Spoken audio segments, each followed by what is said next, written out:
Бұл өмірде адам баласын қинайтын, қатты шаршататын екі нәрсе.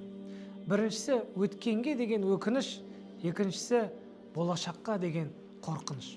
Шайтан адам баласын осы екі ойдың ортасында ұстап, өткенмен қинап, болашақпен қорқытып қояды екен. Адам баласы не істейді? Өткенін ойлап қиналады. Неге бұлай болды екен? Неге солай жасамадым деген сияқты ойлармен өзін қинайды.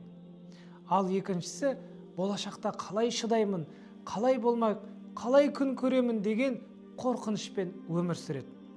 Солай өмір сүрген адам ол бүгінгі күнінің берекетін қашырады, тыныштығын кетіреді, жүрегі мазасыз болады. Алла Тағала Құранда не дейді?